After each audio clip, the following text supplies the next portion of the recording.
Color Me Dead podcast is true crime. And with true crime, there are going to be some themes and material and language used that might not be suitable for everybody. So, listening discretion is advised. Yeah, we're definitely not going to take out any part of the details or anything like that because we feel it kind of takes away from the cases that we're covering. So this is why we're kind of giving everybody a little bit of a disclaimer. This is your get out of jail free card. Use it now. Right, because we have a tendency to use a lot of dark humor, a lot of foul language, a total disregard for political correctness. Yes. So just be aware that, this might not be for you. Yeah, and we'll probably crack off some terrible jokes, but it's the only way to kind of handle some cases is sometimes you have to say something funny or shocking in the opposite way to kind of like tone offset down. It. Yeah. I'm just saying, I realize that our dark humor is an unhealthy coping mechanism, and I don't care. I support it. Yes. You clearly co-sign it because you hang out with me. Yeah, well, I'm just as bad. We're in the same pool together. So thank you guys for tuning in. We hope you enjoy. Yes. I know that I won't be the first person to be wrongly convicted and possibly wrongly sentenced for either life in prison or the death penalty. All right.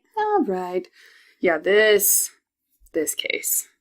Oh, this little peach. I fucking hate this woman so much. The more I actually read into this case, because I watched it on the news. Mm-hmm. Briefly, like when it was a thing. Right. And I never really got into it because there was just other shit for me to do, like read books. Anything but this case? Yeah, pretty much anything but this case. Mm-hmm. Yeah, the more I looked into it, the more documents and different things like that I listened to, the more I fucking hate this woman. Ooh. I'm not 100% sure what just happened there, but I tried to inhale my own face. God. You're so mad. You're like, fuck him. I'm going to swallow my face. I literally snorted out of anger. Like a little pig. If you don't know who we're talking about by now from our beginning clip, because there could be some people that don't know, and here we are just like, let's just... Blah, blah, blah, blah, blah. We're talking about... Jodi Arias, right? Is that how Jodi Arias. Is that how you pronounce that bitch's name? Of Mesa, Arizona. This took place in 2008. And by the time we are done, you will also hate her. It's like the best friends thing with this podcast. Like, if you didn't fucking hate her before, you will. You're gonna, because we don't like her, so you don't get to like her. Right, because, and if you do like her, I feel sorry for you, because... I want to know why. Yeah. So if there is anybody at the end of this particular episode number 5, that you're like, oh my gosh, I feel for this poor woman, please email me. So that I can put you on a fucking watch list. Right. Our email is colormedeadpodcast@gmail.com. Just because, I don't know, that I've known that there had been people that kind of supported her throughout the case. Right. But then later, especially after the prosecutor released his book, where it describes a little bit more on why he did what he did and some of the things that he didn't even bring up in trial, which we'll get into, then they're like, oh, I get it. Yeah. I get it. I actually really enjoyed the way he hammered down on her. I know, and he got so much shit, and I'm like, why? Because at that point, she had done what we fucking hate her for, which is lie, act, and basically try to use manipulation tactics that little pretty girls use. Ugh. And, people describe her as pretty. I get it. Maybe if she wasn't this cold-hearted, crazy bitch, I could see her and be like, she's not unfortunate looking. No, she's not. She's cute. I don't want to say that she's pretty, though, because I hate her. Right. And I'm not going to give her anything. I would say she's cute. Yeah. I wouldn't go so far as to say she's, like, gorgeous or beautiful, and I'm sure there's plenty of people that will disagree with me. But what really upset me was the way they tried to downplay her appearance and make her look like this mousy, downtrodden... little innocent girl. This poor victim. Yeah, because what had happened, and we will unpack all of this for you, but basically, her ex-boyfriend, kind of still fuck buddy, I guess. I'm going to go ahead and agree with some of the people that said that he led her on and was sending mixed signals, because they broke up and continued to have a relationship sexually. Which they should not have had. For many, many moons. But basically, he ends up dead. And he was overkill when it comes to this murder. His name was Travis Alexander. And that's basically all you need to know for right now, because we'll get into the meat and taters. All of that. But first, we got to do what we always do, where we try to like step back and find out as much about the person before they commit each crime. So like their childhood, early life, blah, blah, blah, blah. There's really not much to go on her, though. There's not. I mean, you have basic stuff that you could probably find on any, like, personsearch.com or, you know, whatever crazy bullshit you can pull up on Google and find a person, and you can see where, like, there's their date of birth and who they might possibly be related to. Right. But she didn't have, like, any sort of tragic background. I think she was just a crazy woman. She made a lot of claims about physical abuse from her mom and dad, but I think she also made that up to benefit her. Oh, you can tell, because if you watch in certain documentaries and different things like that, when she says that, her whole family is like, what the hell? What? Yeah. And that, I think, was an important part when it came to her trial, because the whole jury saw that. Right. No, I agree. And they could see that and be like, oh, that must be another lie. Right. On top because of all the other ones. She was like, dude, she was a fucking magician where they do like the 52 card pickup, but with lies. And just showered you with fucking made up stuff. Oh, she was so stupid. But basically, she was born July 9th, 1980 to her mom and her dad. She had an older half-sister and 3 younger siblings, a boy and a girl. Then around 10, she starts getting into photography, which is important because she always had a camera wherever she went. And she was prone to documenting things pretty much like daily routine, almost like a journal, but she did photo journals. Mm-hmm. And that's important when it comes to the murder, and especially when it comes to the trial. So she starts picking up that hobby around 10. She drops out of school in 11th grade. Yeah, but she gets her GED. Yeah, which So now she means didn't nothing. Right. But she worked odd jobs, and she worked in a restaurant, and she had this boyfriend in 2003. Let me just go back because I can feel that like heat on my neck. We're not saying that a GED doesn't mean anything. Oh. It's like no different from a diploma. Right. But now in the eyes of, if you have a GED and you're trying to get a job, people are going to be like, eh. They kind of are now like that with diplomas. Now it's almost to the point you have to have an associate's degree before you're even going to be taken seriously. Absolutely. Where, you know, back in the day, it used to be like, oh, you didn't get a diploma, you got a GED. Yeah. But nowadays they look at it and you're like, you only have a high school diploma, or you only have a GED. Right. Which is just, it's sad and it's crazy, and that's that whole progression that goes into school anyway. It's like now in kindergarten, it's not just learning your ABCs and getting to have snacks and take a nap. Now, by the end of kindergarten, you need to be able to read, write sentences, do math, and all sorts of shit. It's fucking... Sacrifice a virgin, make blood oaths. Right? Some crazy shit in kindergarten. I don't even get it. Sorry. Anyway. No, you're fine. Thank you for going back and correcting that, because in my head it all made sense, but not everybody's in my brain. Because I am, and that's why I was like, oh, wait, I don't want anybody to think we're like dissing you. No, not at all. So she gets her GED. Yes. And then she gets a job at a restaurant, and she starts dating this guy in like 2003, and she stays with this guy for a long time. Well, they ended up like moving in together and like splitting house payments and bills and shit, and like planting fucking tulips together. Yeah. I don't know. Well, then in 2006, she gets this job at a prepaid legal service, and then she starts kind of looking into the LDS faith, the Mormon faith, whatever you want to call it. Right. And she has people over. They're doing like basically Bible studies. Right. It would essentially be like the missionaries and visiting home teachers would come over. I'm very familiar with some of this because my family is Latter-day Saints. A lot of them are. Mm-hmm. So yeah, they would essentially, because she wasn't part of the faith, younger, she now has to be taught and learn the teachings. Right. She also, because of her job at the prepaid legal services, this is where she would meet Travis Alexander in September of that same year. And they just became friends. They had things in common. He was also a Mormon, different things like that. And then... Didn't people talk about it as being like that instant click? Like that like mega connection? Yes. And they started out as just friends because she was still with her boyfriend. Right. Then in late November, around like Thanksgiving time, is when she got baptized as a Mormon. And I think that brought them closer. Closer together. Yes. And in December is when her and her previous boyfriend that they had lived with and been together for 3 years, they break it off. But they still remain friends. And nothing's ever really said on... I'm surprised that while she was doing the teachings and getting, like, ready for baptism, that she was still living with someone. Right. That she wasn't married to. Yeah, because that's not okay within the LDS faith. Like, you don't cohabitate until after marriage. Correct.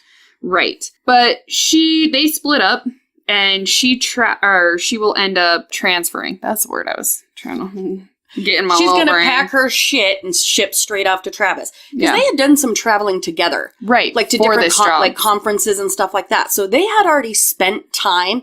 And I wouldn't say it was like an extended period of time, but depending on how long these conferences are, Right. it was. Probably a few days or a week, you know. So you're kind of already playing house. Right. And so she would transfer in February of 2007. Their relationship wouldn't really last because that's when she started becoming possessive, neurotic, different things like that. Well, that's when you really... I always tell people that you're not allowed to move in with somebody or marry them until you've done the 4 seasons. Mm-hmm. Because you don't know how somebody is until you've known them for at least a year. Because the same angel that you know in the wintertime is not the same angel you're going to get in the summertime. Right. Well, and not only that, people can put on a certain face or act a certain way when they're with somebody. But when you're living with somebody and you have to see them as they're like picking chips out of their fucking belly button and shoving it in their mouth. Holding their hair as they violently vomit. I mean, there's an ugly... gave them the goddamn flu, Spencer.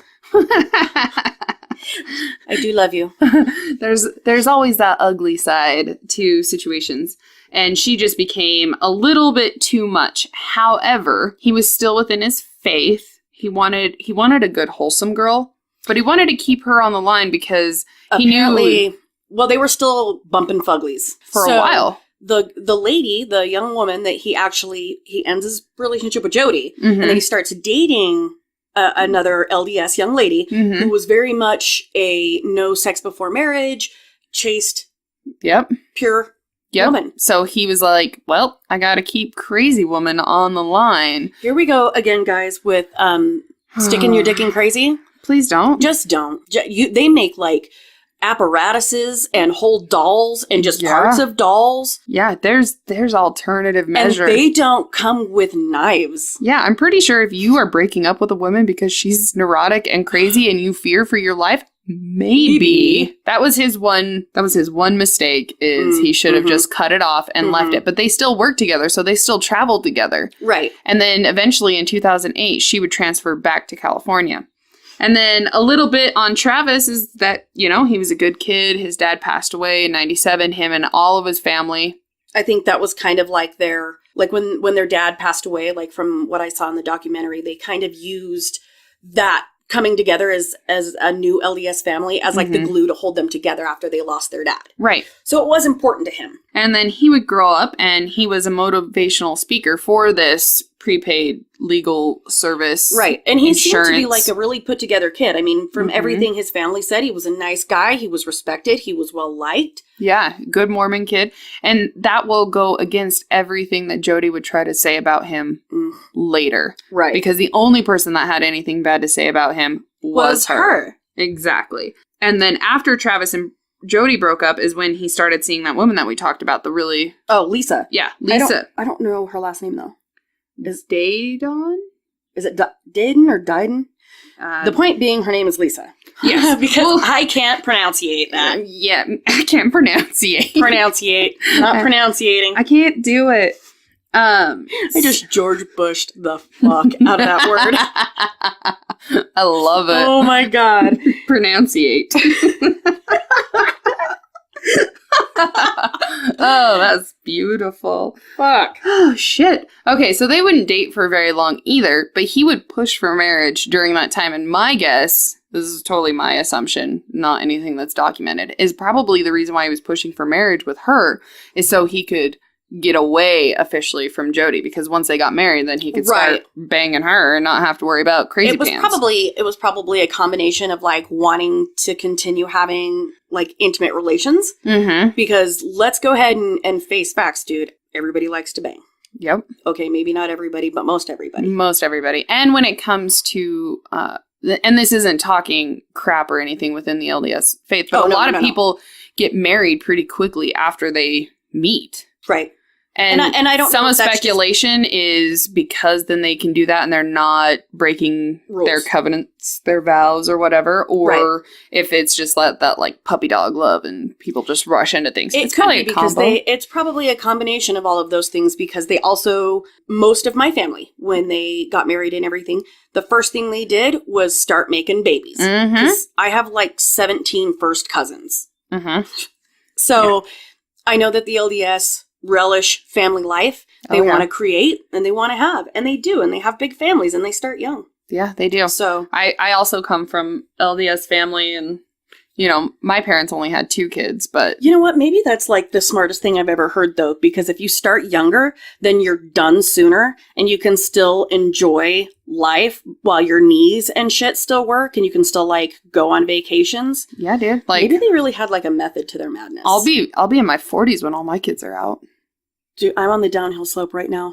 I know, but you didn't have to carry any of those, which is probably good, because you trying to carry a mutant Viking baby? No. It would have, like, Superman kicked its way out of my womb and I would have died. You probably would have. Jesus. Moving on. Anyways,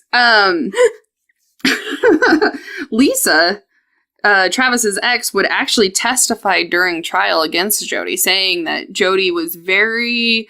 Oh, she was sketchy as fuck, because she would stalk him. She tried to break into Jodi's place. And from what I understand, it was either like an alarm or like a motion detector or something that scared her off. Yeah, like an alarm went off. Yeah, but she was like seen trying to do some shit. Yeah, or like the time when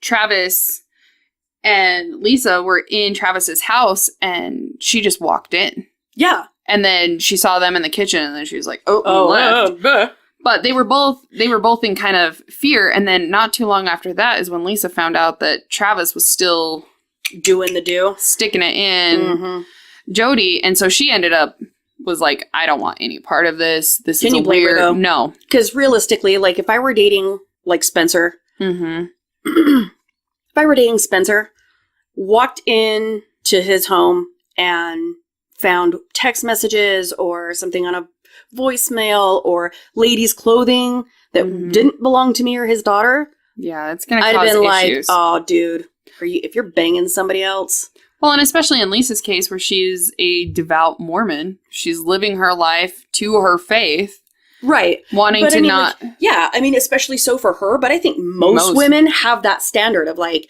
if we're together, we're together. Yeah, you don't get to have side chicks. You don't get to go bang on your exes. And, especially if they're this one. And if I catch you, it's going to be done. So it makes... Oh, many things are going to be done. Oh, I know. Including our relationship. Goodness. So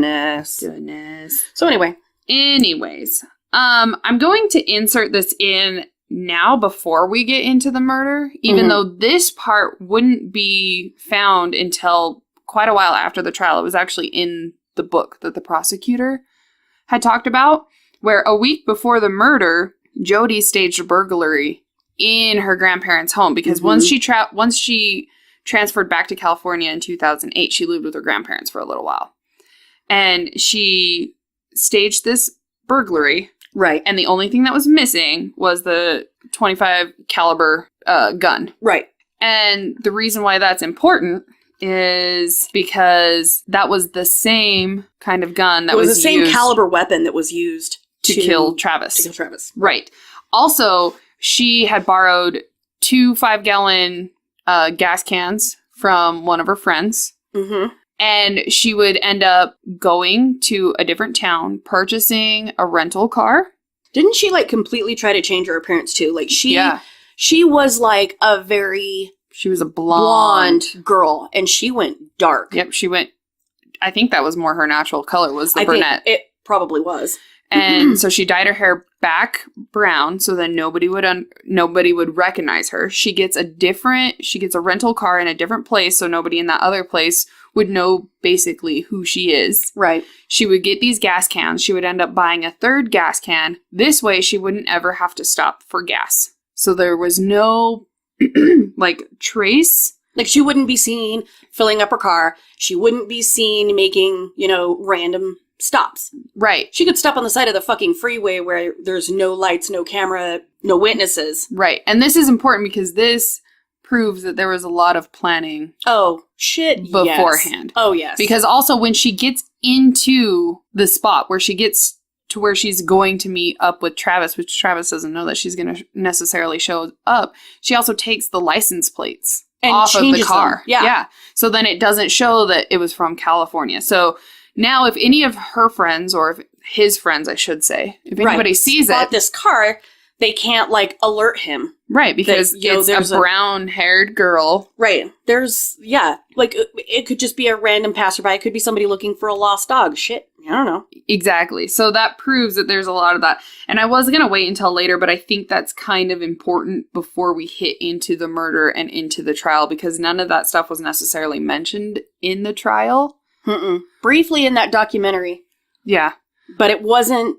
It was described, but the purpose was never laid out. That foundation. Exactly. So, now we can get into the murder fucking mayhem. Oh, the thick of it. Oh, man. And God, I wish the rest of you listening in on this could have seen the autopsy / crime scene photos that Ember sent me this morning. Because, God damn. Goodness. Overkill to the max. For sure. Yes. So, June 4th. It's 2008, June 4th. Jodi would show up at Travis's house, which would all start fun and games because she's transferred back to California. His other chick, Lisa, has since bounced. So I'm sure that to see his little buck buddy was very exciting. Maybe. Because they started out with, as it was mentioned earlier, her loving taking photos. They started taking, sexy pictures of each other. Some racy poses. They were having some sexual encounters, if you will. And the funny thing is that the camera also took some pictures that she wasn't aware of until later, that she tried to delete, but it didn't work out. Did not. Which is very, very, very important because it's those specific pictures is the reason why the prosecutor took the case. So well, it should have been a slam dunk thing. Right. Because essentially what happened is, so after their sexy photo time and their whatever activity they engaged in that evening. Go ahead, hit it. Oh, dude. So, oh my God, I just can't, words. So Jodi then attacks Travis. He was stabbed 27 to 30 times. He was shot. Wasn't he originally shot? First? No. Okay. Which is weird because of how in the trial. Oh, that's right. That's how she said. That's how she says it. But later, later it was that he was probably actually already dead or almost dead before she shot him. That's right, because she stabs the shit out of him. Right, and there was so much swelling around the stab wounds that proves that he was alive during it. Right. And in one of the things that I was actually watching, it had said that when he had stepped out of the shower and she was stabbing him and different things like that, he would, of course, try to fight back and things like that. But there's one picture, and we'll have to show it, where there's all that blood in the sink. And that's because he actually looked in the mirror at that point while she's still stabbing him in the back. So he's watching himself basically die, and all that blood is dropping off of him. Pooling off of his shoulders into the sink. As she's still stabbing him. And then he'll try to leave and get out and go down the hallway, and that's where all the blood down the hallway and different things like that happen. So, okay. I guess maybe I was confused with some of that because I knew he was stabbed. So he was getting out of the shower and she stabs him in the back. She stabs him in the chest first. Okay. When he steps out of the shower, she starts stabbing him. And he tries to, like, fight her off, and he goes and he looks in the mirror, and that's where all the blood starts pooling into the mirror. That's where that crime scene comes. But then she starts stabbing him in the back. He tries to leave the bathroom and going down the hall, and she's continuing stabbing, much like Catherine Knight did. And then he eventually falls. And this is also where there's one particular picture where it shows his shoulder and her leaning down, like her leg. And it was in the photo, like her foot and shoe type. Was in the photo, and there's all this blood, and it's at that point is when she had slit his throat, and how deep she went insane. My God. So, this thing looks like a second mouth. Yeah. Of like the Cheshire Cat on his neck. I mean, it is wide, it is deep, it is some serious shit. Like, I have seen some cutthroats. Yeah. Like in all of our little murder playtime on the interwebs, and God knows you can find some fun shit when you take that little filter off of Google. I have never seen a cutthroat like that one. Right. And you and I had talked about it, if it was really that bad or if it just looked worse because of decay. Well, you never know, because sometimes, like, when you see a wound and the body starts to necrotize and it does the bloat and everything else, and then the skin and the tissue start to open up and decay. So it was like, was it really that bad, or do we think that maybe because he wasn't found for some time? Right. But I'm not a dead expert. No, we're not crime scene investigators. But he would be found, like, crammed into his little shower. Right. And with how he's crammed in, his head is actually, like, tucked into his, like, shoulder. And kind of down. Like, you can see that his throat has been cut, but... And even in that, you can, with what you do see, it seems it's high. It's like from ear to ear. And wide. Yeah. But that would kind of keep it closed a little bit more, so rather than if it was just open and allowed to blow out. You know what I mean? Well, if it was held down, did the gases build up there? I don't know, man, but it's either fucking way severe. And you could tell with how this was, it was a very angry, personal death. And it wasn't just like an angry, like, cut to the throat. It was like, I'm going to cut out everything that allows you to speak, and you'll never say anything bad to me again. Yeah. It's kind of like that feeling that I got. Where, anyways, there's also bruising that was on his hand that was a little bit different. They would actually say that he had been drugged back to the bathroom, but he had that, like, weird bruising and swelling shit, like, on his hands. So maybe she, like, some of the speculation or whatever is that maybe she bound his hands kind of like in that prayer pose, being able to bound his hands and then be able to, like, maybe if she grabbed on the underneath of his hand to be able to drag him. Which, if you guys look up Jodi Arias, she is a petite little thing. Which also kind of maybe proves that whole adrenaline thing gives you that, like, superhuman, like, gorilla fucking monkey strength, because she's a tiny girl. Yeah. And for the shit that she pulled off. Yeah. To, like, oh my God, it's going to sound so bad when I say it out loud. You know when you're, like, cutting into a pork shoulder? And you, like, stick it with, like, the fork or whatever? Right. And you start carving into it and you go to pull something out of it? Sometimes that's difficult, man. Oh, yeah. You have to, like, double fist it and get a hold of that son of a bitch and pull your utensil out. 30-ish times she did this in his body. Yep.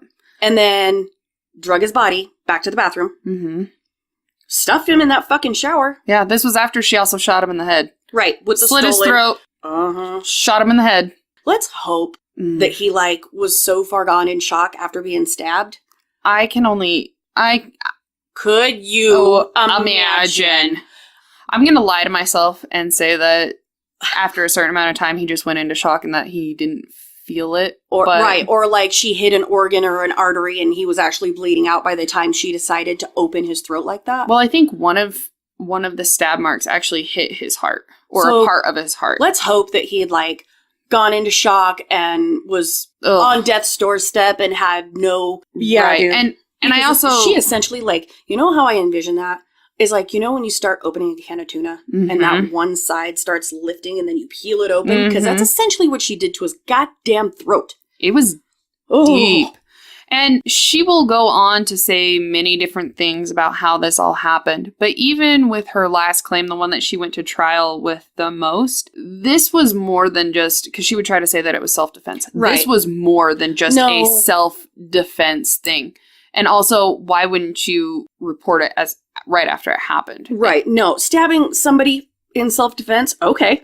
Stabbing somebody 30 times in self-defense, probably not. Cutting somebody's throat open like that in self-defense, no. Especially when they're running away. No. It's not like he was coming at her and attacking her, because all of those extra stab wounds and stuff were in his back. Right. Meaning that he was trying to flee. See, and I guess I wasn't paying close enough attention when I read into this, because I thought that all of his stab wounds were in his back. Mm-hmm. But I also thought he had been shot first. Yeah, that's because that's kind of how it's put into trial. But then later it says that, you know, he was probably shot last after he was.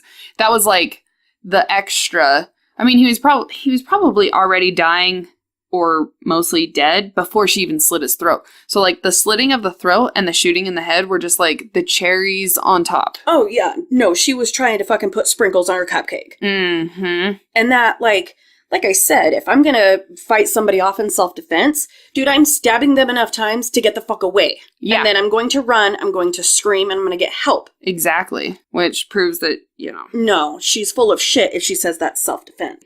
Well, after this happens, she leaves. And it would be 5 days before his friends, after trying to get a hold of him numerous times. Right. But before she leaves, I need to back myself up. I get too excited. She deletes those extra pictures. Doesn't she like toss her fucking camera in the washer? In the washer? So was she under the impression that just because it was waterlogged, they weren't going to be able to recover anything? And why the fuck would she leave her camera and throw it in the washer? Like, especially with later when she said that she suffered from like amnesia or whatever. But after she got done killing him, she had the wherewithal to be able to try to delete those pictures that went off during the scene of the crime, and then be able to throw it into the washer. Right. Doesn't even make sense. Why wouldn't you just take the camera with you? Oh, right. Like, because if she would have taken the camera with her, there wouldn't have been much to go on. There wouldn't have been any proof that she was there that day. No. Which I'm grateful for her stupidity. Right. And the fact that she tries to compare herself to Albert Einstein makes me laugh hysterically. Fuck. But you're no brain-matician. No. I'm letting you know right here. You're no brain smart guy. SMRT. Do I win? But no, and that's where I don't understand, because if I had a camera on me, the last place I would leave it is the fucking crime scene. Exactly. That is stupid. Yeah, I think she just thought that she was smarter than everybody else and that nothing would ever happen. And she also thought that she could fool everybody, which, no, you can't. So, after 5 days... Which, by the by, there are certain people I won't talk to for days at a time. My own brother, which he's very secluded out in the middle of nowhere. I don't talk to him every day. I do talk to Ember every day. I do talk to my friend Nikki every day. So if I talk to my other brother probably every other day. Right. So if I didn't hear from you guys for 5 days, I would already have like a search party. Some fucking bloodhounds. Yep. Same here. Well, where my friend is. So, unfortunately, for his friends, they would go to his house and they would find all of this, which begs that whole question that we always ask. Could you imagine? No, because really, if I came over to your house and was looking for you and I found you crammed into your shower, where I find blood in the hall, it's obviously immediate, like, panic. And it's just that, like... And my smell of my decomposing body would hit you as well. Oh, dude, and I'm such a sensitive Sally when it comes to that. So I'd probably vomit, and I'm a pee pants kind of vomiter, so I'd pee my pants. But as soon as you see that kind of blood, like your heart hits your asshole. You're something bad, just shit. Yeah. It definitely slams against your asshole real fucking quick. Oh, man. So they would end up... Anyways. Oh, goodness. Sometimes I realize the things that we say, and most of the time it doesn't even register because it's how we talk all the time, but then every once in a while it hits me and then I start, like, chuckling to myself. I'm like, I can't believe we just said that. That was one of those moments. Oh, well. They called the police and immediately when everybody's like, would anybody want to hurt him? Who could have done this? They all say Jodi. And I love that we both just pointed at an imaginary figure in the fucking corner. It was her. That girl. That bitch. Go get her, deputy. Fuck her. So people hated her enough, like, because in the short, brief time that Travis and Jodi were actually in a relationship, that she spent time with their family, with his family, I mean, and his friends, none of them really cared for her. I mean, she was kind of a nice enough girl, but they weren't like... Well, she was also getting possessive and didn't want him to hang around certain friends or things like that. Like, you are mine. You can't be with anybody else. You can't talk to anybody else. Well, and it starts to turn into like that whole where we talk about Catherine Knight, where she became jealous of any time not spent with her. And I think that really played into like Jodi's bullshit too. Oh yeah, because she wanted to get married to him. She wanted all of these kind of things. She like talked about what an amazing husband he would be and how she wanted to like make babies, raise goats, and fucking, I don't know. Have that white picket fence. Yeah. And he was like, no, bitch, you be crazy. I can't do with you. Yeah, I can fuck you, but I'm not going to wife you. Right. Which was his mistake on that end, which is just so sad. Because nobody deserves that kind of death. Yeah. I mean, I can think of a few people, but they're also like psycho murderers. Exactly. Yeah. So like she deserves that kind of death. Sure, because we talked about that. Like if you do that to a person, whatever you do to a person that puts you life behind bars or a death sentence, your death sentence should include some sort of torture. I would some think. sort of punishment that fit your crime, not just lethal injection and you go to sleep. Yeah. My deep little evil soul wants you to feel that kind of hopelessness and that panic that you inflicted on your victims. Because I think it's only fair. They didn't get a choice. So I don't think that your rights really should matter at that point. No, because you took somebody else's rights away. And I always talk about people that collect the souls of another person. Right then, right there, you forfeit everything. Everything. I agree. But after she gets picked up, and what's kind of crazy is in the interrogation room. Yeah, or interview room, because now they don't like to say interrogation. But oh God, word policers. Right. She is seen while the detectives and stuff like that step out for a minute. Right. She so goes, they're watching her. She goes up to the mirror and she's like preening herself, like trying to fix her hair. Oh, Jodi, you could have at least done your makeup. Tee-hee. And she says, gosh. Like, oh, gosh. Like, way to kick in that Mormon part, even though you just got done fucking brutalizing your ex. I'm pretty sure your bishop can't help you pray this one away. Right. This is an excommunication written all over it. You would think. But I'm gonna ask somebody. I got friends that might know. So she was just overconfident in the beginning. Totally nonchalant about it, too. Like even in that interview later, when she's being faced with first-degree murder. Oh, yeah. And all that kind of stuff. And she's in that interview with 48 Hours, right? And she's just very calm. She's just like, yeah, I'm not, like... Oh, and even, like, her mannerisms, like, the way that she's talking, and the gestures, and the shoulder shruggies, and, like, moving her hair around, I immediately, like, the battery acid fury that I started to, like, build up, I was like, oh, kick it, Precious. Right. Fix it. We hate it, Precious. How I feel about her is a lot of how I feel about Casey Anthony. I hear these names, and, like, I just get this... You can feel yourself start turning into, like, a demon or a werewolf. I start turning a little green, and I'm going to Hulk smash something. Your nails start growing, and the skin on your back starts splitting, and fucking spikes start coming out, because these are horrible bitches. I know. God. You start hissing at the TV. Ugh. I get the, like, gross shudders, then I start, like... We're going to have to cover Casey Anthony's. Maybe later, because I think everybody's pretty familiar with that, or at least you would think, but every time I hear her name, it gives me, like, Forrest Whitaker eye, and I go, like, fucking, huh? My back gets all hunched. I'm like, I can't talk and I can't walk. Yeah.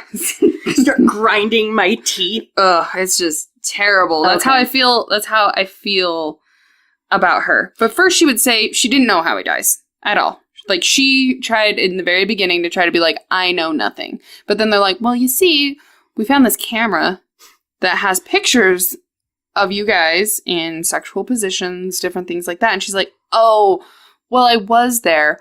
But then there was these masked invaders. Right. Uh-huh. So these two ninjas came in and just fucking... I don't know, because remember the Mormon ninjas? Okay. Okay, I'm just going to sling this one out here. Do you remember that shit? Yes. Okay, so sidebar, squirrel hunt. Oh, yeah. So, hunting. Let me just, real quick. So this happened in 2014. I couldn't remember the date, so I had to bring it up on Google right quick. But so these two polygamous ladies dressed up like ninjas and broke into somebody's home on the premise that they were going to, like, I don't know, bully this man into, like, letting go of his chick so that they could snatch her up and whisk her away. Yeah. Because, okay, so the police say that the two women, 18 and 22, so this was in West Jordan, where I used to live. It's actually a really lovely part of Salt Lake. It is. They broke in and they attacked the homeowner, who defended himself with a fucking samurai blade from these two... There's just all sorts of ninja things going on. So apparently what it was the ladies went in and they were trying to subdue the husband or, like, bully him or kill him or whatever. And they were dressed full on, like, do you remember the fucking Foot Clan from Teenage Mutant Ninja Turtles? Yeah. They were straight up fucking Foot Clan, pantyhoses on their head. Yes. So I don't know, maybe these two masked intruders.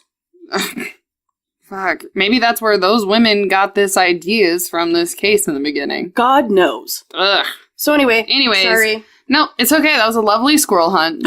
But it was like, you're like, oh, two ninjas. And I was like, but wait, that actually fucking happened. And it happened here in Utah. That's a thing. Where, you know, that's how we're going to get sister wife number 3. And I hope that bitch folds socks. Oh, I fold socks. Oh my God. Anyways, then after that, they're like, well, you see. So, but then there's DNA.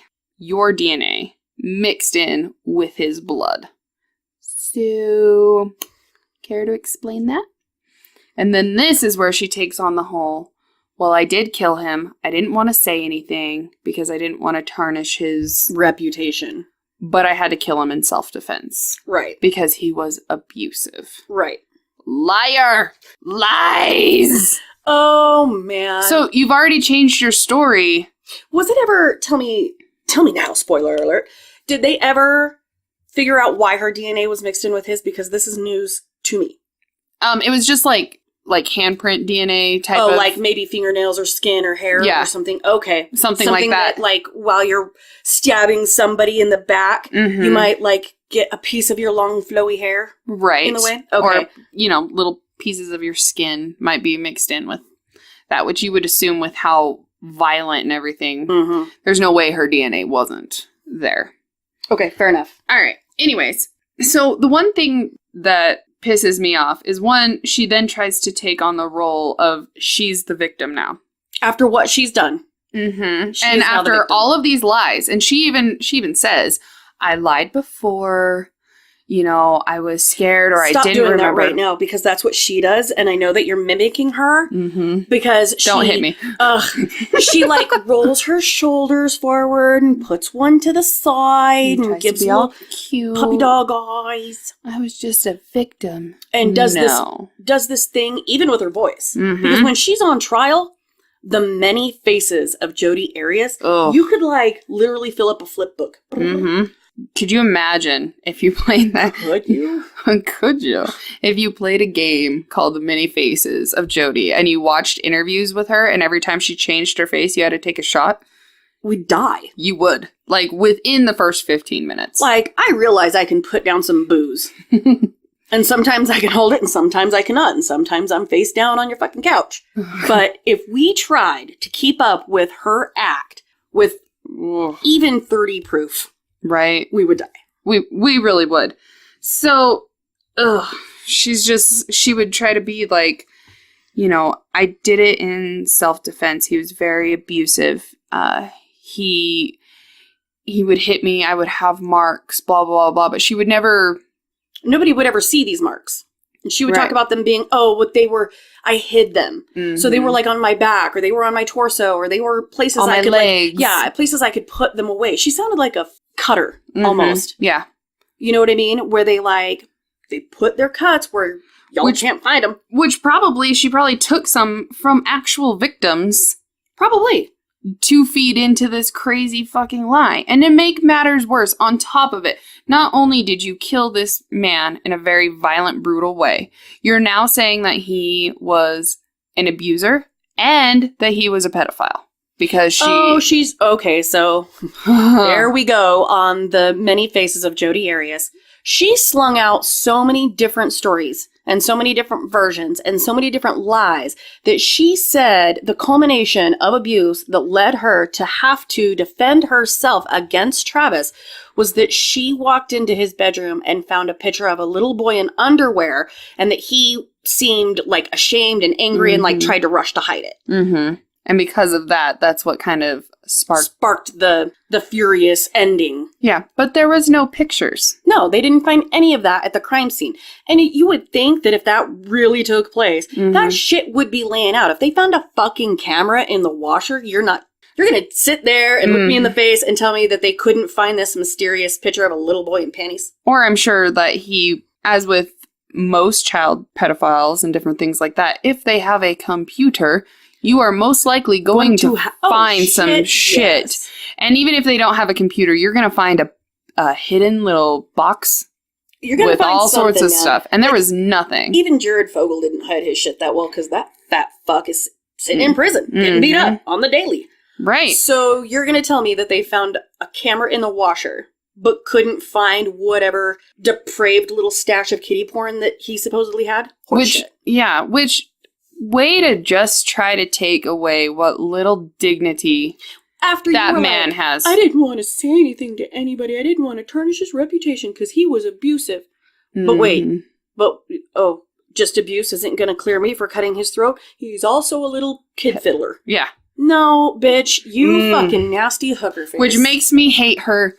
I'm doing that even thing more. Where I need to take my shoes off because I just curled my toes into my flip-flops and held them there for so long that I got a Charlie horse. But, like, try to put yourself in Travis's family's shoes and hear her say these things about your now dead brother. Or, you know what I'm saying? Yeah. I don't know how... That took an incredible amount of self-control, I would think. Because the second if I heard, like, I'm going to put myself in a parental position. If down the line or something like that, some crazy ex murdered my son and then tried to say that he was abusive and that he was a pedophile, I'd be like, I don't even want you to go to jail. I'll get your bail. Meet me outside. Like... Oh, dude. And it would be like some Highlander shit. I would throw her a fucking sword and be like... Half of my face would be painted. Fuck, dude. For real, I would be like, there can be only one. Right. Like, I'm going to fucking assume all of your power here in about 30 seconds when I chop your fucking head off. Yeah, so high five to that family to be able to, like, keep some sort of professionalism or composure because I wouldn't have been able to do it. And it just makes me... fucking cunt. I hate her. I'm gonna drop that. I don't even care. I don't either. Anyways, let's move on to the trial. So, testimony and trial would actually take place in 2013. Now, keep in mind that the actual murder happened in 2008. So, we're several years down the road. Okay? So, she's had time to sit and stew and create. And fabricate all sorts of little fairy tales. So, they actually aired the trial live, right? Yeah, so it became a big thing, much like the Casey Anthony case, or much like OJ. Yep. Fuck. Nah. So, of course, she became almost like a public figure at the time, which, of course, she loved. Oh, of course. You know, I'm not gonna want to talk about everything that he did, but I'm gonna do interviews and phone calls and shit out my ass. Oh, if you you got to go watch some of these documentary clips, because if you watch her, she'll say something and the jury's actually sitting kind of like behind her and to her side. Mm-hmm. And she'll look over her fucking shoulder to see like what their reactions are, or how closely they're watching her. And then she makes these, and she would like toss her hair over her shoulder and look back all sad and forlorn and try to spend as much time like getting that attention, looking for reactions, like seeing where she, like trying to gauge people. Exactly. And she also did this thing that you can see where she would try to be innocent 1 second, but then when she's looking at certain things or certain people, she would also try to take on that whole like Sexy, sultry, vixen-y type piece of shit that she is, much like Casey Anthony did. Well, which might explain why she has fucking access to the internet in goddamn prison. Oh, we'll get because to that bullshit in a minute. Goddamn. So during the 4 months of trial and testimony, right? Mm-hmm. She would spend up to 18 days on the stand, but her body language and her verbal language weren't connecting. Much like I was just saying. Yeah. Where she would be saying one thing, but doing another. Yeah. Or vice versa. And she spent a lot of time on the stand. More than she ever should have. Oh, fuck no. But that's because she didn't, No, because she wanted to continue to be in the spotlight. She wasn't satisfied until everybody was convinced that she didn't do it.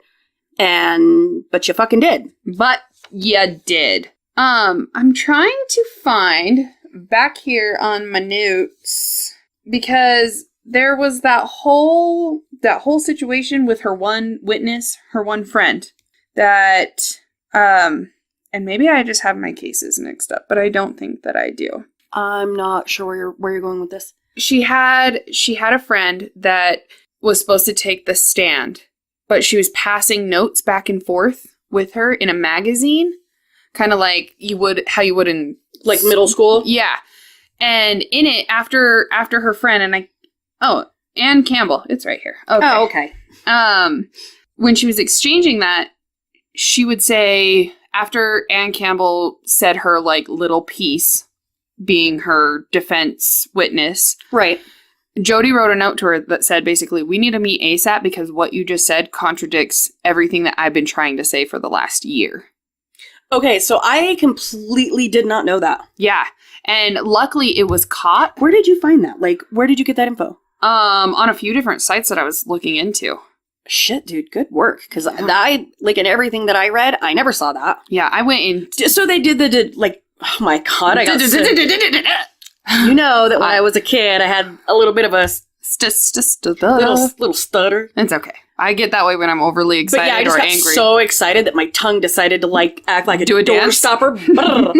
Fuck.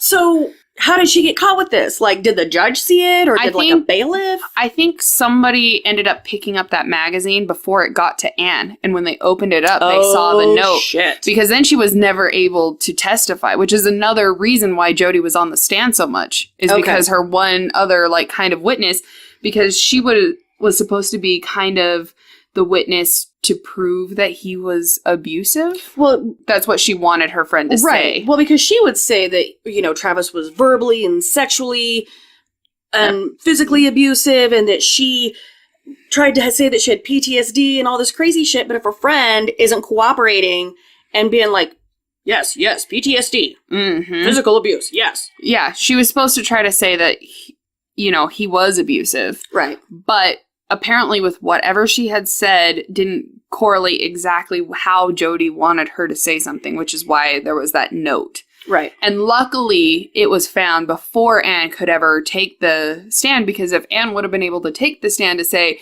yes, I was witness to this abuse, it would make it a little bit harder. All right, we had to take a little break because my oldest son was playing with my youngest son, and if you heard any of that, I apologize. It was some like where the wild things are. I love you so much, I'll eat you. Right. God. So go ahead. The PTSD thing. You know what I mean? Because she tried to play that into also her selective amnesia. Right, which was also very inconsistent. Right. And a lot of people, a lot of psychologists and different things like that would say that that's not how that works. No. Well, and they also talked about domestic abuse survivors have very similar cases. I'm not saying that everyone is going to be exactly the same. Right. But they have a genuine feel for a person who is a legit survivor of domestic abuse and how to handle them and what their fears might be and, you know, how they interact what different triggers might be. Right. And like how they, like, say for females, how they interact with males. You know what I mean? And it just wasn't, none of it was lining up. Right. And, you know, what's weird is she would even say that she didn't remember stabbing, didn't remember slicing his throat, didn't remember shooting him, doesn't even really remember going there. But she remembers as she was driving back, she looked down and there was blood on her hands. And then she knew that, like, he was probably dead, but she didn't know for sure. Like, that's when she says that she remembers. And it's like, but then wouldn't you be freaking out? Wouldn't you go back to see? Wouldn't you call the cops? Like, this is just another one of those things that contradicts. It's where she's told a lie without, like, really think about it. You know what I mean? Because really good liars will sit and be like, okay, this is the story I'm going to tell. And they'll sit and they'll repeat it to themselves. I've seen it in multiple documentaries. My favorite is, like, little kids that are master, like, manipulators. Because they have the most well thought out. I'm like, you impressive, sneaky little fucker. Right? I cannot believe what is coming out of your mouth. This kid's fucking 6. Yeah. So, but this chick, I can't remember. I don't remember. I don't recall. Oh, and then suddenly I have a knife in my hands and I'm like, maybe I should call him because he's probably dead. Yeah.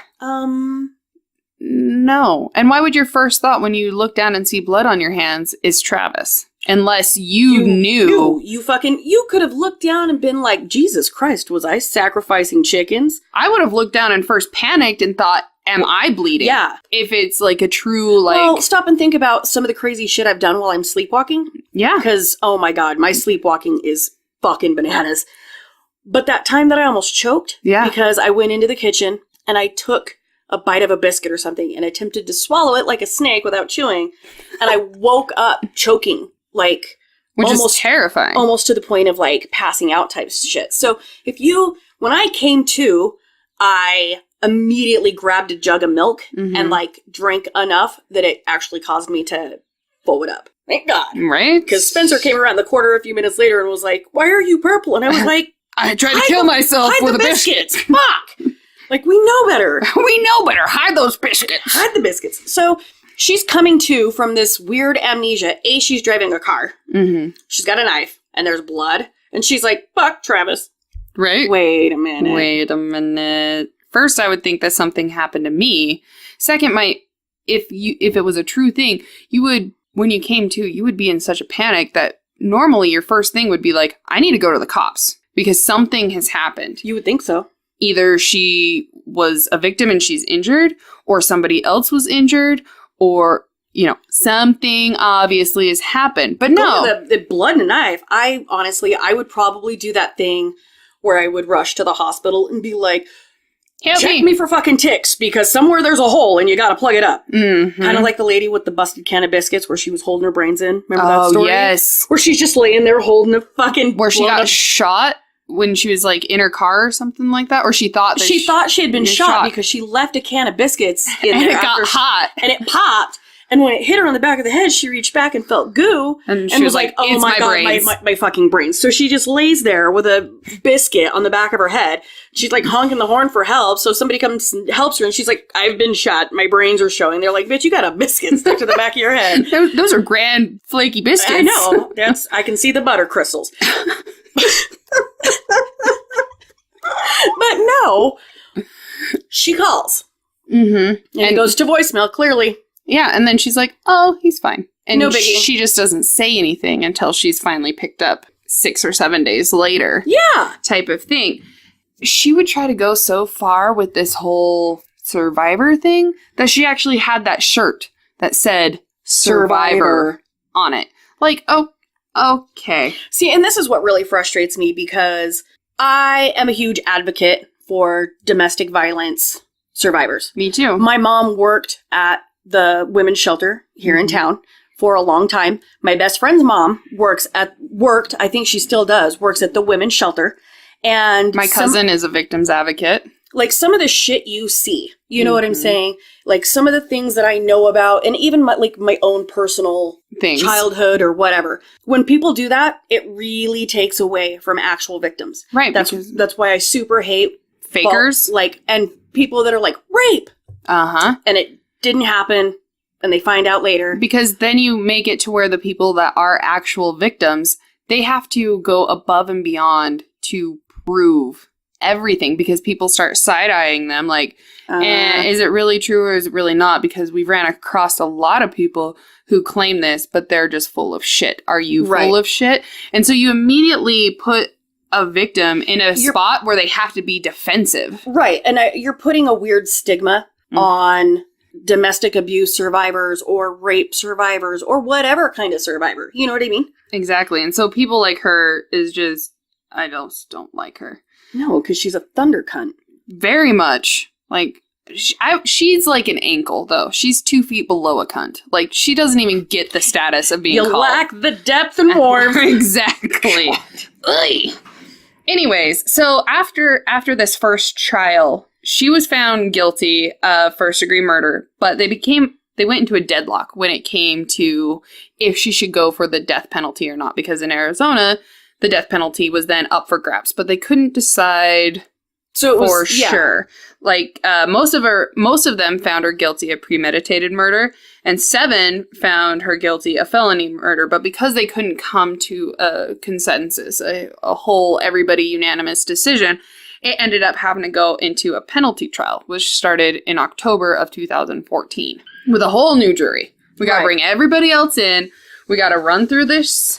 We gotta do this whole fucking shit show again. Oh my gosh. And the whole thing is, as the prosecutor, which was Juan Martinez, and I think he did a great job, she was sending out tweets talking so much shit about him, saying, you know, like, he's just a short man with a big voice and nobody should take him seriously, blah, blah, blah, blah, blah. The sad thing... That's why would you do that? Because you're an overconfident bag of dicks. You're just paving the way for people to see what an actual piece of shit you really are. Yeah, and so this is why it blows my mind when people still think that she is a survivor of domestic violence, that she's innocent, and that she's been wrongly convicted. Like, it doesn't compute. Even if I pull out all emotion... No. And look at the facts, I'm like, oh, this motherfucker's guilty. Well, and it all starts with DNA, camera, pictures. Come on, guys. Really? Exactly. Really. It makes me so mad. So this penalty trial goes to 11-1 with favor of the death penalty. But because it wasn't unanimous, it's also in a deadlock. They would say the one person that said, no, I don't want to do the death penalty for her, actually developed like some sort of weird crush. And it was probably her doing that weird, sexy, sultry thingy that she was doing where she caught that one juror. That's all it took. Mm-hmm. And as you can imagine, because this started in 2013, it's now end of 2014, different things like that. Like, there's been a lot of public eye. Right. So people are flocking in just to hear about this, just to see different things like that. And in April of 2015, because it went into deadlock 2 different times, right, the judge just says, you go away for life. You don't... Like, no chance of parole. Isn't it like, didn't she get 25 years mandatory without ever... Yeah, no parole until after 25 years served. So after 25 years, so if you take 2015, mathematician that... Right. Mathemacate it. I'm not doing it. Because it would be 2040. Sure, yeah. That sounds about right. Is when she'll be eligible for parole. That doesn't mean she's getting it. Right. It just means we're going to let you have the opportunity to go in front of a parole board and see if they want to give you. Mm-hmm. Okay. Which she actually wanted the death penalty. She did, because she actually... In this clip that we're going to go ahead and let you listen to, she basically says that she would prefer it. Yeah. If I had my choice, I would take the death penalty because I don't want to spend the rest of my life in prison. I believe death is the ultimate freedom, so I'd rather just have my freedom as soon as I can get it. So after this sentencing of guilty, people like outside were chanting about like guilty, and there was tears of joy. Like, there's different pictures that you can find of people actually celebrating. Oh, yeah. All of like, this. even his family and his friends, when they read the sentencing, they were weeping with joy. She was going away. She was at least going to go away. Like, she wasn't getting away with it. Right. It's maybe not what they wanted because they wanted her to die. Right. Understandable. I think even by this point, her family was probably also a little relieved because she drug her family through the mud, She did, too. and she made up some fucking nutty shit, which, again, like, taking away from actual child abuse victims, because she said that both of her parents, like, hit her, said that her mom was more abusive. Like, more abusive than her dad, and that she actually started carrying around, like, a wooden spoon in her purse to, like, randomly lash out. Which, let's also face it, in the 80s and 90s, it wasn't uncommon if you got whacked on the ass with a spoon or a belt. No. Are you kidding me? My mom could shotgun the shit out of spoons. Like, I know for a fact that one got broke over my brother's ass, and without skipping a beat, she snatched another one off the counter and finished the job. Yeah, especially if you dared to laugh after one broke. Ooh, God bless your soul. Goodness. That'd be like, go ahead, laugh, bitch. See what happens. Right? So, to get up there, and then if you guys actually saw the reaction of her family, like, what the fuck? Like, and they all made the same face and looked at each other slack-jawed, like... Maybe you got popped on the ass a couple of times, but it wasn't what she was saying, because she was saying that, you know, like, her dad was actually very intimidating, and so he didn't have to hit him as much, just his presence made them... Or hit him as hard. Yeah. But their mom was smaller. She didn't have that, like, yeah, she didn't have that fortitude, so she hit him harder and more often. And she would try to say this, like, as if that's why, like, it was like her trigger, basically. Right. So when she was a survivor of child abuse, and now she's a domestic, like, abuse survivor. Yeah, because when Travis would say things to her, or... It was, you know, it reminded me of my dad being mean and intimidating, or... Which is what spiraled into this crazy... It's all bullshit, So I chewed his neck open with what appears to be a very dull blade until his entire trachea was missing. Goodness. Luckily, she's serving at the Arizona State Prison in Perryville, Arizona. Fuck her. But she... Okay. Now we get into the fun... See, life behind bars. Dun, dun, dun, dun. I don't understand it. No, because... So she's going to be like 60 years old before she even gets an opportunity to get out. And God, I hope she ages poorly. I do too. Even though she's trying... Just because the little slut tried to be so adorable. Well, and she brags that she's only gained like 4 pounds since she's been there. Like, she's like, sweetie, gives a shit? I can throw up after every meal, too. And running from some of those other girls in there probably helps you stay pretty fit. Right? Well, and not only... What? Oh, gosh. She's too much. She really is. Because she's like that mega artificial, just phony baloney. She's like... Shoulder bounce in anger. Oh my God, did you see it? Oh. Shoulder dance. So she gets a lot of freedoms and allowances that I find to be disturbing and also, like, fucking unheard of. Yeah, I don't understand.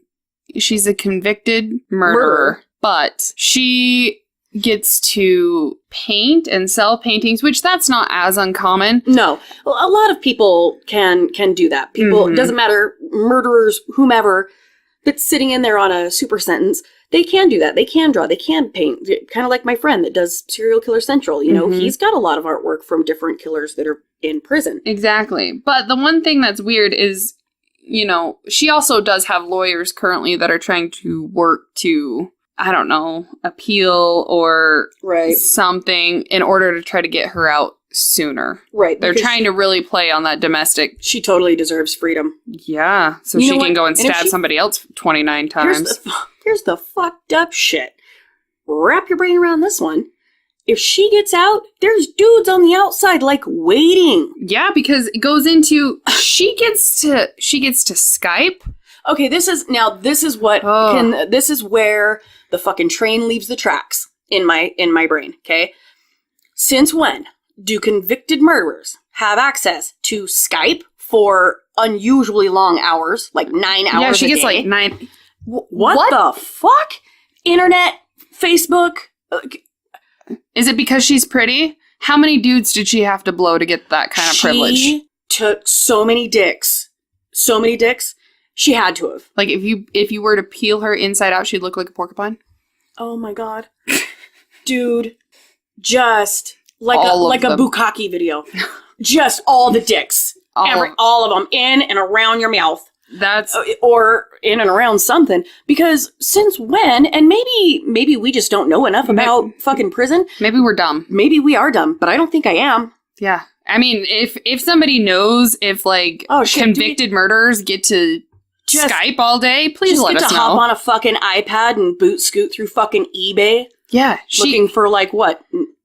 New guns to replace the one she stole from her grandparents? Well, she gets pretty much everything that she wants. I mean, it's been, like, she has like, dildos and all sorts of shit in her little cell. Well, she, like, brags about, like, how cozy her little prison life is. It's almost like the fucking Martha Stewart. Which really pisses me off. She needs to not have any sort of... Like, I can understand. Martha Stewart, yeah, man, make it a little cushy. She, you know, she did some bad shit. She served her time. But she's not a hardened fucking criminal. She didn't stab somebody 29 times, split their throat, and shoot him in the fucking head, and then cram him into a shower. And then just let him sit for 5 days before somebody else found him. But she talks about the food she gets is different and better. She talks about she gets like 60 to 70 letters a day. So she has like some kind of weird little fucking fan. Yeah, she even has that TV movie about her. Oh my god, it's called the Jodi Arias Dirty Little Secret. Dirty little something. Yeah. Dirty pussy. Hate her. She's fucking trouble with a capital VD. A big one. She's a super cunt. That's her superhero name. All of the penicillin that you would need. All of it. All of it. And it's God knows. Yeah. Anyways, also with her paintings, you can actually go online and you can look at them and you can buy them for like $25. I don't want to say that some of them are decent. But some of them are, but I don't want to give her that. Here's the thing. Like because I went and looked at them, some of them are pretty nice. However, there are others that are just downright fucking, they're awful. Mm-hmm. Dude, my stick figure, like, shading would be better than some of those. You know what I'm saying? Exactly. And I refuse to give her anything because she's such a horrible person that I'm like, you get nothing. But so where did the pretty ones come from? The nice ones, and then the fucking bum macaroni art ones. Shit. So kind of, I wonder if she's like made some alliances with somebody that actually has some art skill, and she's like, hey man, help me sell these. I'll put some money on your fucking commissary. Maybe. We can share some fucking ramen noodles together. Who knows? And the one thing that bothers me the most is she became friends with Kareem Lefty Williams, who's a pop rapper artist. I don't know. Piece of musician? Shit. I don't know. We'll just call it that. I think that his heart was in the right spot as far as his intention was good. Thank you. But the person that he picked to exemplify was a bogus fucking, what are you doing? Yeah, he made a rap song about her life. Right. To make light of her PTSD that she had from killing somebody. Fuck me. To bring awareness to PTSD and domestic violence. Mm-hmm. And essentially, I made it through about 30 seconds of this song, probably not even that much, with Ember, before we were like, all right, this guy's dumb. I don't like his voice. I don't. And I wasn't dude, don't produce a song talking about Jodi Arias being a victim when his mom and dad, Travis's mom and dad, will never see their son get married.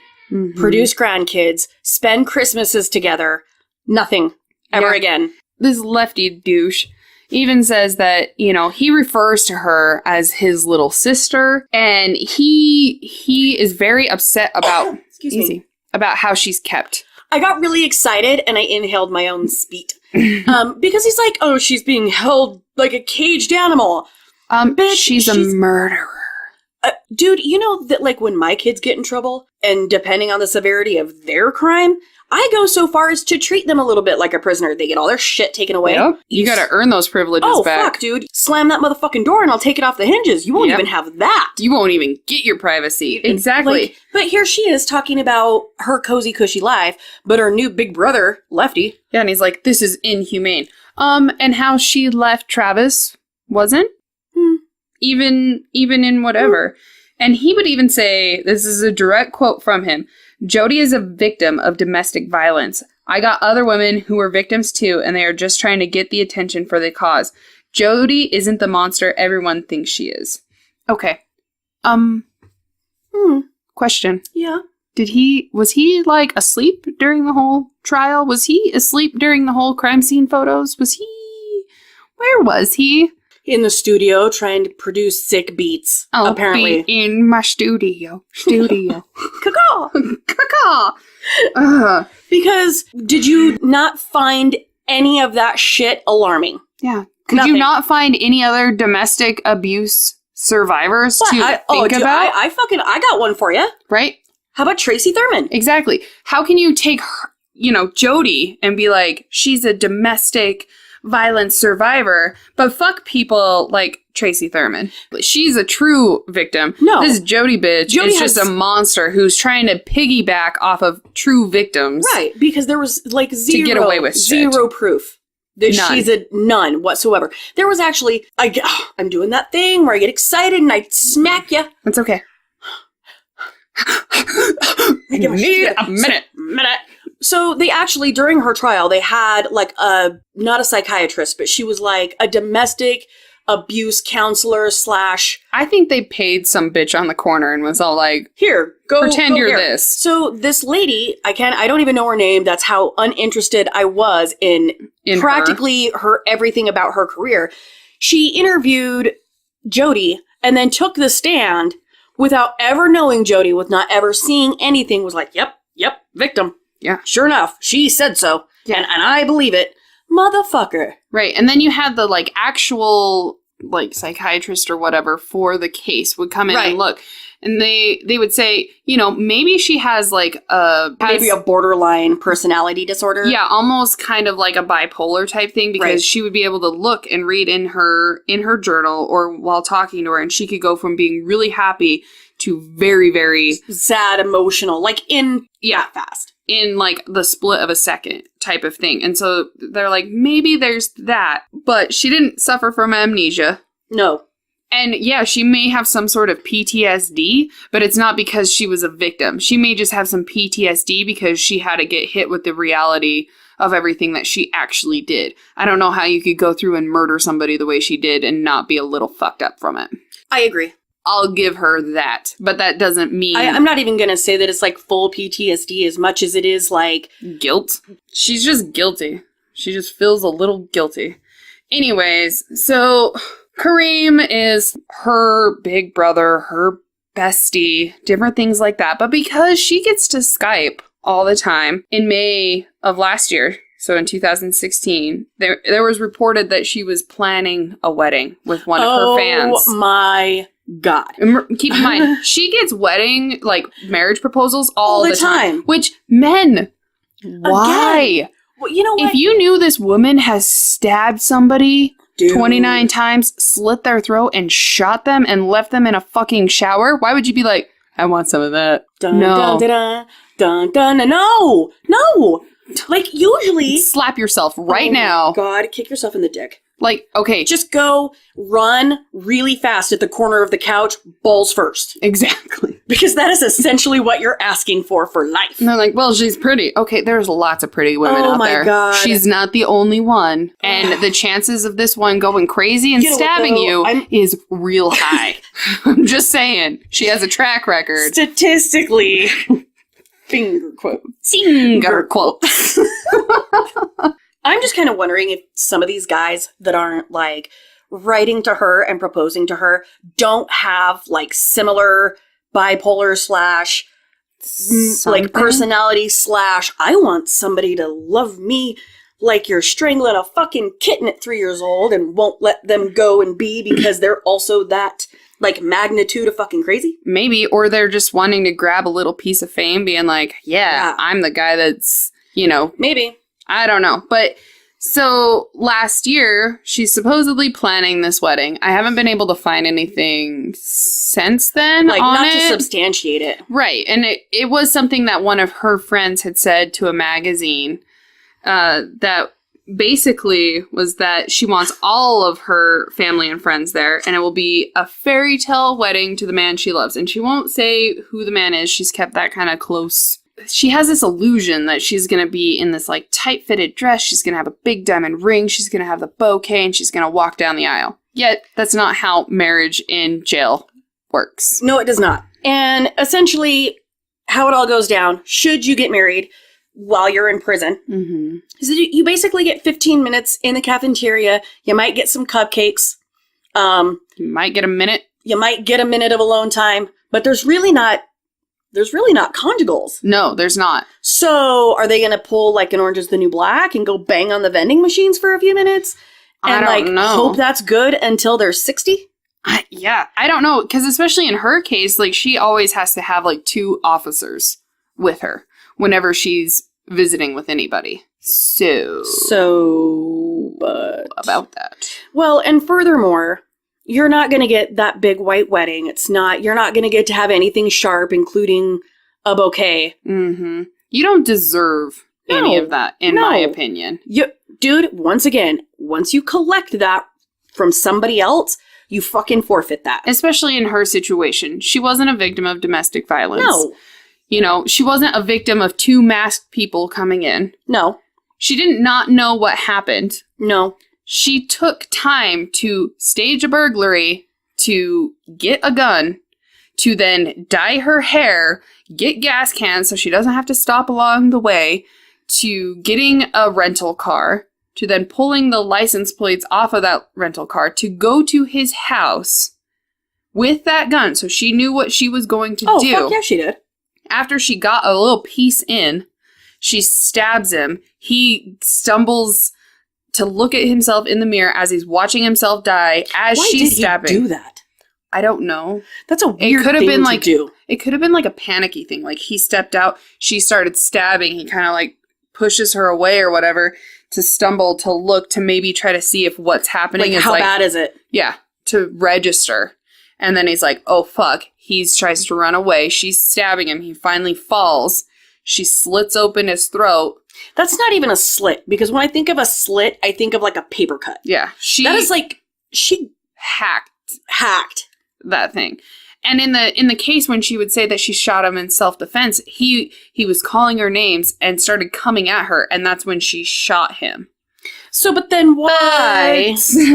But she shot him in the face. So fucking riddle me this. Why then stab and open up his neck? Because you shot him in the fucking face. Most people aren't going to rebound from that. Yeah, unless you've been like smoking fucking bath salts. Right, and she would say that after he did that, he became increasingly more angry, and that's when he charged at her. But then how did the stab marks get into his back in the first place? If he was charging at you and that's why you shot him in the face and then stabbed him. When did he turn around so you could stab him in the back? Like, there's so many inconsistencies and just obvious, clear-cut, like, fuckery most foul. So she definitely she didn't really take time, because I think they said that all of this happened within, like, the span of under 5 minutes. But she planned on doing this. So all of her allegations, all that kind of thing is bullshit. And the one sad thing is she not only ended the life of somebody, but then she tried to drag his name through the fucking mud. To try to make her sound better. He's a fucking wife or a woman beater. Pedophile. I had to do this. Had to be done. No. With zero proof of either claim. Yeah. Which this will then, of course, bring us to the end of our second segment of Crazy Bitches. And the reason why we wanted to do the, like, double whammy is because they're kind of similar. They are. Not in the same, like, intensity, because Catherine Knight was obviously a little bit more. She took a little bit more time. Yeah. And decided to make some food out of him. And she actually had damage. You know what I'm saying? Anyway, back at the ranch, where they are very similar. In a lot of their jealousy, their possessiveness, and the tenacity in which they fucking attacked. Especially when they had men fleeing and they're still running behind them to end it. They're like, no.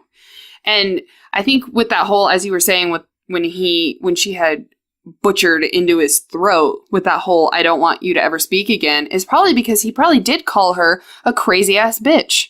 That he didn't want anything to do with her. That he wasn't ever going to marry her. Oh, I'm sure. That this was nothing more than a place for him to stick his dick into. Well, and, you know, I think that's got to hurt the feelings of any girl. Mm-hmm. Any girl that, you know, you are madly, deeply, hopelessly, like...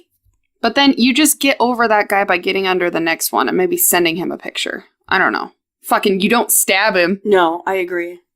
You don't do what she did. I don't care what you do, but you don't kill the guy. Yeah, you don't. You learn how to cook a meal and suck a better dick. Yep. And practice, I guess. I don't fucking know. Learn not to be as crazy and have some guy be just as, like, passionate with you. But no, I just... I think... There are sometimes crimes of passion where people do lose control. Mm-hmm. You know what I mean? And I think that any female would be upset hearing that kind of stuff. And you would be heartbroken and downtrodden. But then you just, like, go key his shit. Go kick his fucking mailbox down. And, like, don't even do that. Just, like, be a badass bitch. And make him regret everything. Grab your shit and go be awesome somewhere else. Yeah, don't kill him. Just make him regret ever, like leaving you or letting you go or thinking whatever. But she was with that other dude for 3 years. Yeah, but I think because she ended it. It was on her terms. Mm-hmm. Mm-hmm. And for some Which crazy sounds reason. a lot like Catherine Knight and John Chillingworth. Mm-hmm. Who probably didn't sustain any kind of... Because she did. She ended it on her terms and started fucking around with other dudes. But once they put their stank on somebody, so to speak. Oh, my hell. Like, there's I licked it, it's mine. Yep. I'll drag my butt across it like a dog. It's mine. I'm fucking pee on it. Don't make me do that. Oh my goodness. So, anyways, okay, I want to ask everybody else, and we can post it when we release this, is if anybody, let's take a little poll. We'll make a poll on our group page. So come to Color Me Dead group, where do you really think that she was innocent? You know there's going to be one person that does it just, like, to spite me. Just to make us mad. Make my eyes roll in the back of my head and, like, crawl down my asshole. Oh, my God. You're just, like, I roll so hard, I'm, like, at risk of having a fucking stroke. You're getting all the Yahtzees. Oh. Fuck yeah. Oy. Donuts. Because there are, like, a striking number of people that do think that she's innocent. And maybe I'm just letting my hatred cloud my judgment. I would like to think that I'm not, because I can look at the facts and be like, you know, no. And I kind of went into this, like, open-minded when I started, like, watching the documentaries and stuff. But as soon as foot in picture, camera in washer, I was like, oh, you silly bitch, you did it. You silly bitch. Oh, we had all these nasty naughties that we have, and then, oh, look, blood on the floor and a fucking corpse, and your fucking foot. I was like... And it was that particular picture that's when Juan Martinez was like, I can take this case, because if there wasn't that there, it would have been really hard to put her at the scene. Because within certain DNA and different things like that were there, I mean, there's a possibility you can't track necessarily when a fingerprint was there. Right. Like, you can't date it. I was there the night before. Mm-hmm. Doing shagtastic things. Or a week before. Or whenever. Yeah. So it was because of that picture that he's like, got it. So, yeah, go to Color Me Dead group. Let's talk about it. Let's chat. We'll see if there's any other kind of, like, fun information that we maybe glossed over. Maybe. In our fit of rage. It is hard to cover everything when your mouth puckers up tighter than a cat's ass. Mm-hmm. It's just words. And I get so mad that I, like, my eye, like we were talking about, like the Forrest Whitaker eyes. My looks, one took Dayquil, one took NyQuil.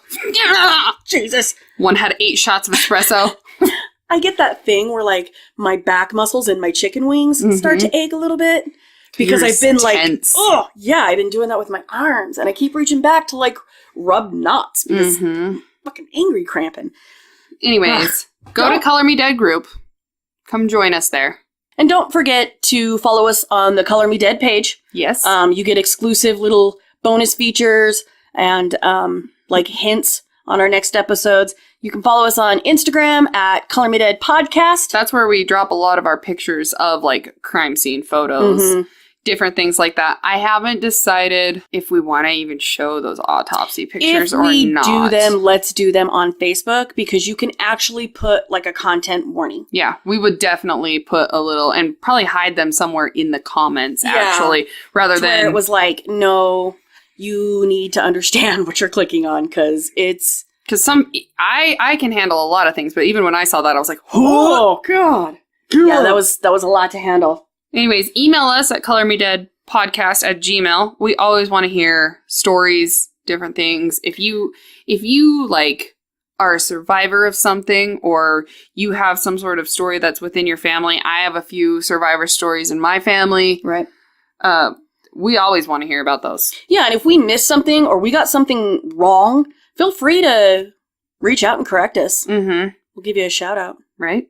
We actually do have a couple of shout outs. Oh, shout-outs. Because right now we're doing this whole thing where if you review us on iTunes and subscribe to us. Yes. And take like a screenshot or something. Correct. To where we know that you actually did it rather than just saying. Mm-hmm. Not that we can't take your word on it, but we can't take your word on it. Just saying. True crime has ruined us. I know. Liars like Jodi Arias. I can't trust anybody, Fucking trust issues. So many. Like I didn't have enough. Seriously. It all started with that half-empty bag of fucking Lays, man. I knew you took them. Sons of bitches. Sons of bitches. Anyways, if you go and you review and subscribe to us on iTunes, we are going to put your name into a drawing. We're going to give you a shout out. And if you get friends to come in and they also subscribe and review, they will get their name put in, plus you'll get your name put in again. So you can invite as many people as you want and get as many names as you want. And we're going to create a little goodie box for 5 people. And we're still working out on exactly what all the details, like what we want to put in there. We have a pretty good foundation of what's going in your prize basket. Mm-hmm. And we're not going to tell you until we're 100% And even then we probably won't tell you everything. No. I want it to be a surprise for you. I know. Surprise! So you open it and you're like, oh my goodness! You get so excited. And I think we're going to do this until the end of June. That way it gives everybody some time. Right. To do what they need to do. So be sure to visit us on iTunes to go and do that. We're also on Google Play, Stitcher. We're everywhere. Podbean, Overcast? Yep. Everywhere's. All the things. I've had a couple people, even with just our last episode, because our last episode is when we changed our music. And there were people like, who has that weird, evil, creepy laugh? It gave me shiveries. That would be my husband. That was Quinn. And he is creepy and I love him so. And I appreciate him doing that. But our shout outs for the people that have subscribed to us on iTunes that I know for sure off the top of my head is Kai Rasmussen. I used to work with her. She's cute. I love her. And Hillary, your friend Hillary. Yes. So my friend Hillary, AC, she listens to us while she's doing ballpark mom things, and we appreciate you listening. Our next episode that we're going to be doing is going to be on a survivor. Which survivor? You'll find out. Bitches are just going to have to tune in. Yeah. Better tune in. Tune in and subscribe so you know. Follow us on all the places where we've just talked about, and you'll probably get a pretty good idea. I mean, if you pay attention. If you follow us on all of our media. Oh my goodness. Dude, I'm going to start adopting that voice from Split. Hedwig. Oh. Etc. And I say that all the time. I'm sure if you go through all these notes when I send you, I always have that. Etc. Oh my God. If you have not watched Split, please go watch it. Dude, James McAvoy, for real, I would love to rap with people about that movie. Because it is fucking awesome. And like I said, James McAvoy knocked that son of a bitch out of the park. Yeah, and that's why when I was trying to talk about it, and then you're like, I haven't seen it yet. I was like, oh, I can't say anything. Oh, dude, and you get that yeah. That's why I was like, go do it now. We need to stop the podcast. Stop what you're doing. Gotta go watch it. So thank you guys. Yeah, and men, please, stop. Stop dancing with the devil. Yeah, quit messing. You're not with fucking crazy. Batman. You can't fix... what is broken cannot be fixed. If you are afraid of some woman, find a different woman to have sex with. Please. Please. Because you just have to stay out of chalk lines, man. Dude, install security cameras and stay out of chalk lines. Do something. Feck me. I'm glad that this one's over, because this woman has made me... I know, I'm actually... I need to, like, stretch it out. Yeah, let's do that. Ashes,